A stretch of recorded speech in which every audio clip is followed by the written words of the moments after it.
everybody. Welcome back. Wednesday night edition of Inside the Headset. And we've caught up to Chandler Tygard as he's on the sidelines doing his practice tonight over in Cleveland. And you can hear some of the chatter going on in the background. But how you doing tonight, Coach?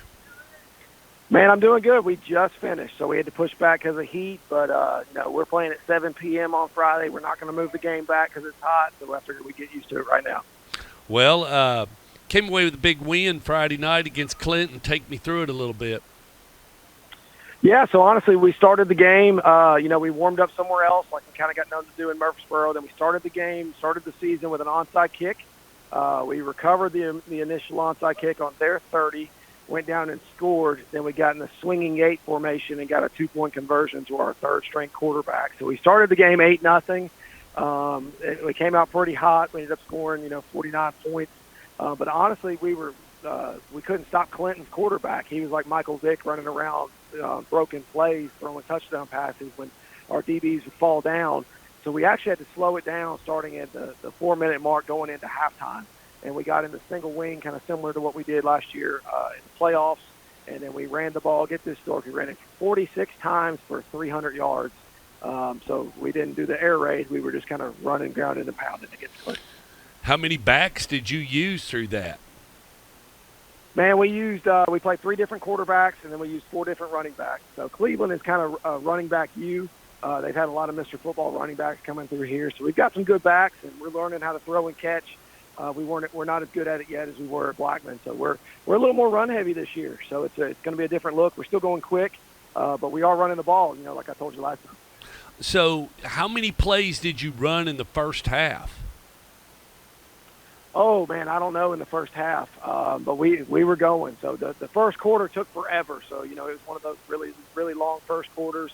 Both teams had a lot of penalties.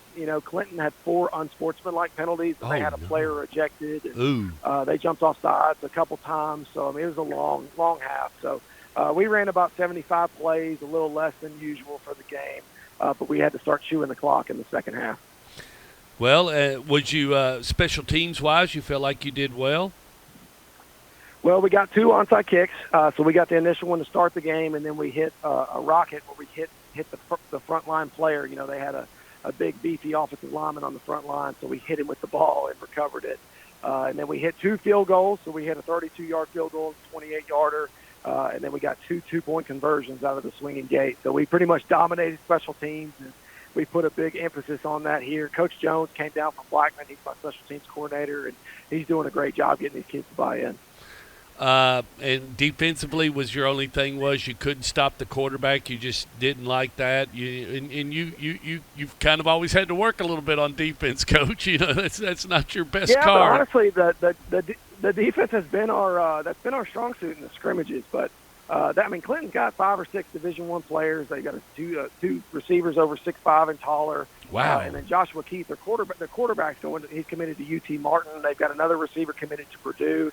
So Josh Keith, man, he's like 5'8", but a very fast quarterback. And so he was scrambling around. They didn't hit us on a lot of design plays. They hit 2 corner routes and a flood pass. But other than that, it was literally we get pressure. He scrambles around. We're playing a lot of man coverage, and our DB falls down, or we just kind of lose sight of a receiver because we're trying to contain the quarterback, and they hit him wide open. They even fumbled a snap and then picked it up and ran it for a 40-yard touchdown because their running back's going to Tennessee State. So they had some good players, and it was a very tough challenge for us to stop them offensively. But I was happy scheme-wise and coaching-wise, kind of what we did going into the game. You catch McMinn County Friday night and then delayed start and all this because of the heat and everything. What do you know about McMinn, and what did you see on film, Coach? So we're not delaying the start. So we want to stay when it's hot as possible because that helps us. So that's the first thing. And then they're the opposite of us. So they are true wing T flex bone, ground and pound. They did not attempt a single pass week 1 against Bradley Central. So they're trying to hold the ball. They're going to snap it with 5 seconds or less on the game clock and really play keep away, try to make it a close game in the fourth quarter. And they have an elite field goal kicker that can hit from 50 yards. So they want to be able to kick a field goal to win the game. Where we want to push the tempo and really try to break it wide open because they won't be able to come back.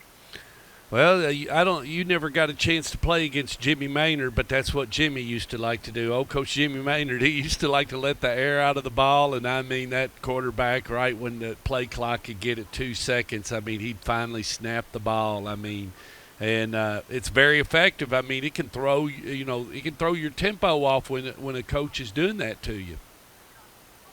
Exactly. You got to play good defense. So you'd almost be better off to either be really good on defense, like elite, or you'd be better off to be terrible on defense and at least make it a high-scoring game and try to outshoot people. What you don't want is where they can get 5 yards a pop and kind of be average or mediocre, because then they can chew the whole quarter out, kind of like what Stewart's Creek did to us at Blackman last year.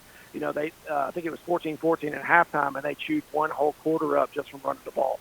Oh, I've seen Jimmy Maynard run a 7-minute series. Get the ball and just, chew up 7 minutes right off the clock. I've seen him do it many a times. Just slow it down to where it feels like the game is just dripping along, but it's actually moving. You see the clock moving, but it feels like the pace of the game is going nowhere.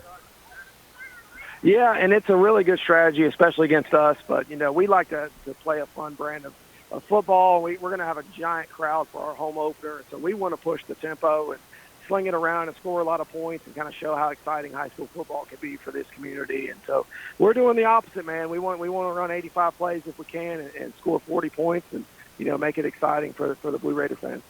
Anything, any logistics, anything you'd like to say to the Blue Raider faithful out there before you get ready to go into battle on Friday night? Man, the big thing is this is our home opener, but we won't play again until week 5 at home. Oh, gosh. So, we start out, with a lot of games on the road, yeah. So it's for a young team and a young program. The few home games we get to start the season are huge. And McMinn County and Cleveland's a rivalry game. And, they don't like the city school that we are and that kind of deal. So this game goes back to when Cleveland was opened in 1966. And so we've been playing for a long time. And so it's going to be a heated game. It's going to be a good gate. It's going to be very hot. But, it's going to be an awesome atmosphere, so we're really trying to pack this thing out. We just got concession stand for football now. We're selling all kinds of cool little things that a lot of people don't have, and so it's going to be a great atmosphere. Coach, we wish you the best of luck Friday night. Thank you again for joining us on Inside the Headset. Play hard, play fast, and stay safe. Thanks, Dork. Tell everybody hello. All right, see you. Bye.